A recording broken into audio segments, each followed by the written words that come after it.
Anacreontiques, or some copies of verses, translated paraphrastically out of Anacreon.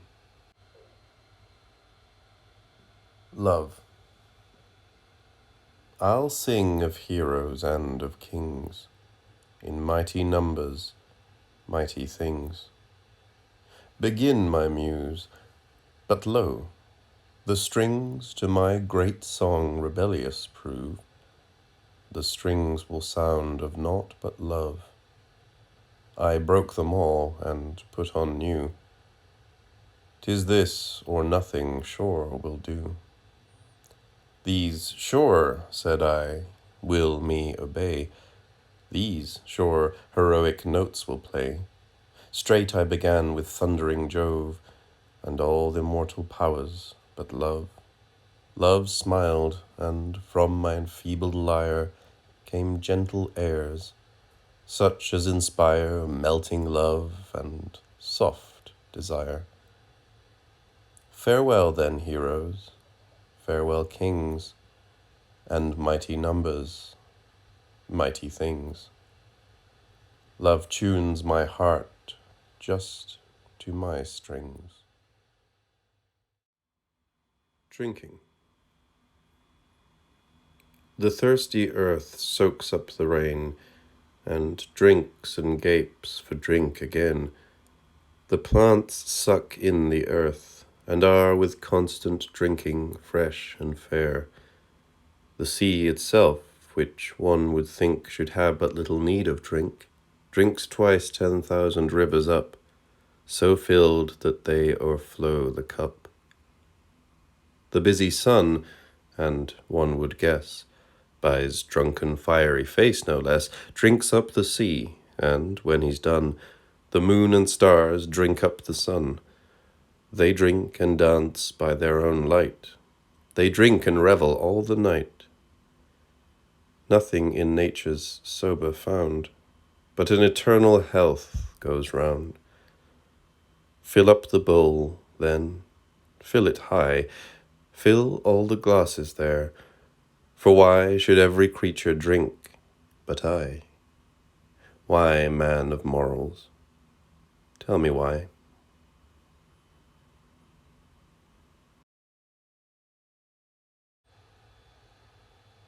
Beauty.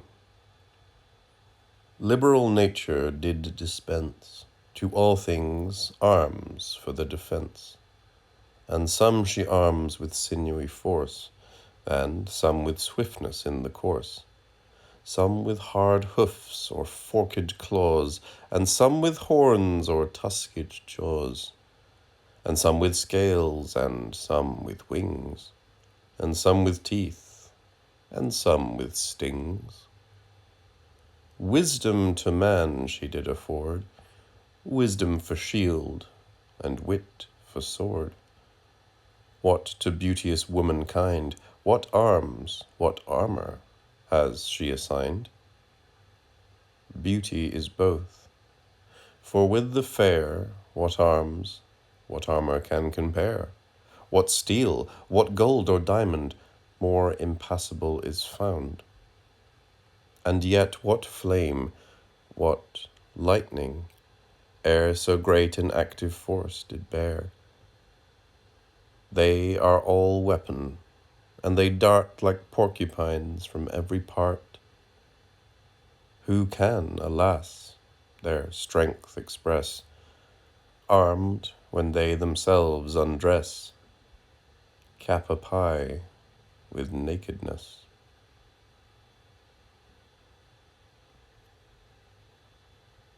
The jewel. Yes, I will love then, I will love. I will not now love's rebel prove, though I was once his enemy, though ill-advised and stubborn I did to the combat him defy. An helmet spear and mighty shield, like some new Ajax, I did wield. Love in one hand his bow did take, in th'other hand a dart did shake, but yet in vain the dart did throw. In vain he often drew the bow. So well my armour did resist, so oft by flight the blow I missed. But when I thought all danger past, his quiver emptied quite at last. Instead of arrow or of dart, he shot himself into my heart. The living and the killing arrow ran through the skin, the flesh, the blood, and broke the bones and scorched the marrow.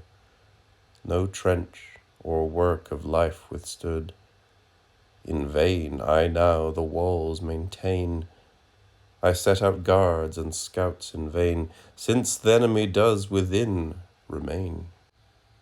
In vain a breastplate now I wear, since in my breast the foe I bear. In vain my feet their swiftness try, for from the body can they fly? Age. Oft am I by the women told, Poor Anacreon, thou growest old. Look how thy hairs are falling all. Poor Anacreon, how they fall.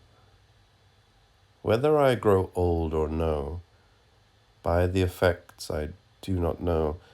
This I know, without being told, 'tis time to live, if I grow old. 'Tis time short pleasures now to take, of little life the best to make, and manage wisely the last stake.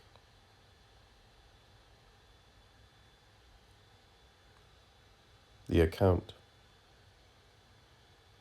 When all the stars are by thee told, the endless sums of heavenly gold, or when the hairs are reckoned all from sickly autumn's head that fall, or when the drops that make the sea, whilst all her sands they counters be, thou then, and thou alone, mayst prove th' arithmetician of my love.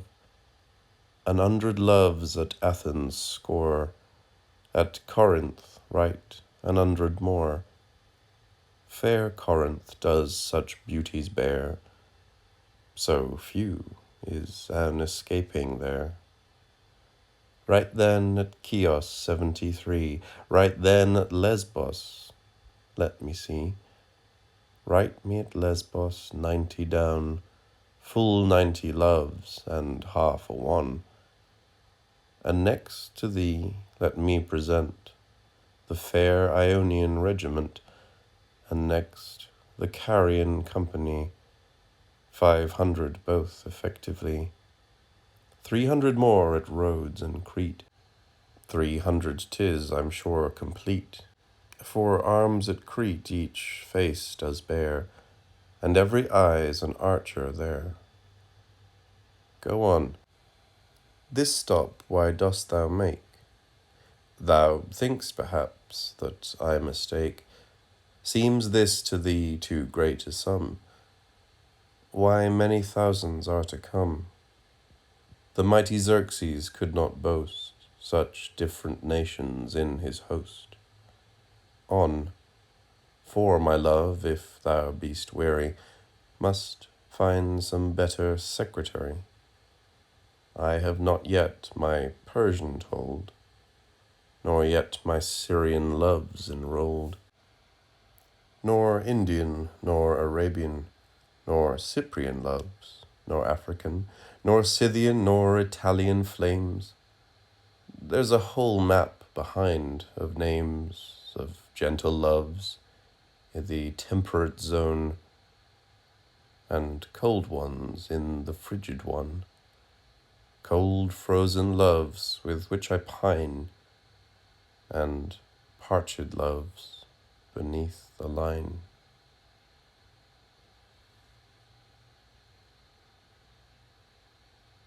Gold. A mighty pain to love it is, and it is a pain that pain to miss, but of all pains, The greatest pain it is to love, but love is vain. Virtue now, nor noble blood, nor wit by love is understood. Gold alone does passion move. Gold monopolizes love. A curse on her and on the man who this traffic first began. A curse on him who found the ore, a curse on him who digged the store, a curse on him who did refine it, a curse on him who first did coin it. A curse, all curses else above, on him who used it first in love.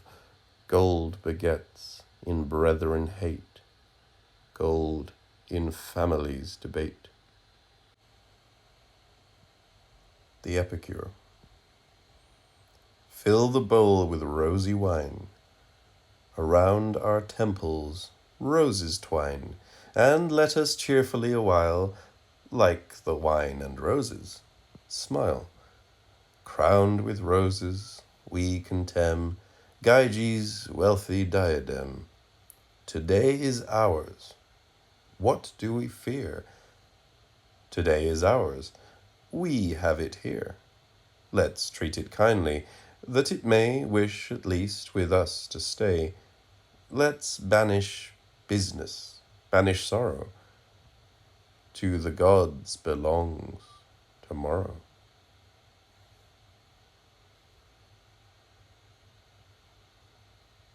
Another.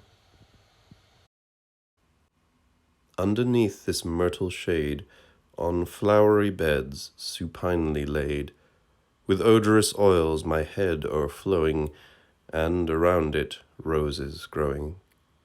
What should I do but drink away the heat and troubles of the day?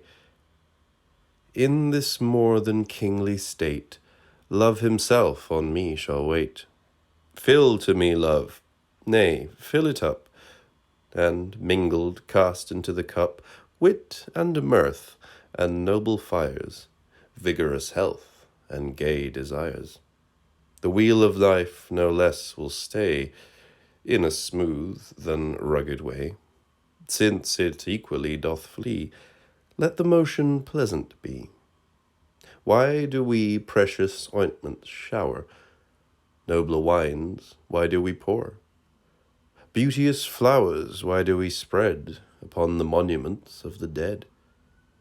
Nothing they but dust can show, or bones that hasten to be so.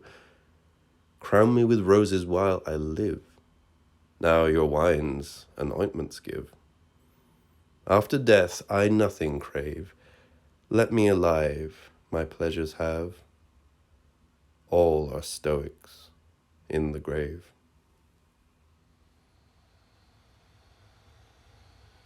The Grasshopper. Happy insect, what can be in happiness compared to thee? Fed with nourishment divine, the dewy morning's gentle wine. Nature waits upon thee still, and thy verdant cup does fill. 'Tis filled wherever thou dost tread. Nature's self's thy Ganymede. Thou dost drink and dance and sing, happier than the happiest king. All the fields which thou dost see, all the plants belong to thee. All that summer hours produce, fertile made with early juice. Man for thee does sow and plough, farmer he, and landlord thou. Thou dost innocently joy, nor does thy luxury destroy. The shepherd gladly heareth thee, more harmonious than he. The country hinds with gladness hear, prophet of the ripened year. The Phoebus loves and does inspire. Phoebus is himself thy sire. To thee, of all things upon earth, life is no longer than thy mirth. Happy insect, happy thou, dost neither age nor winter know, but when thou'st drunk and danced and sung thy fill, the flowery leaves among, voluptuous and wise withal, Epicurean animal, sated with thy summer feast, thou retirest to endless rest.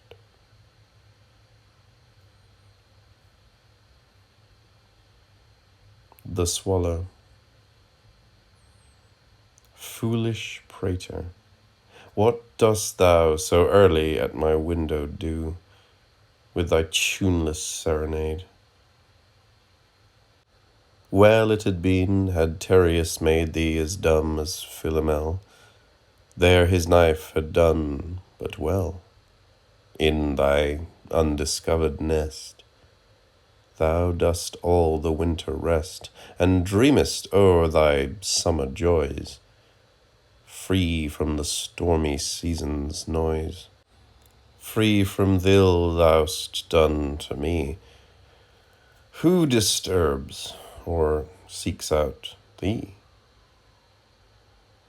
Hadst thou all the charming notes of the wood's poetic throats, all thy art could never pay what thou'st ta'en from me away.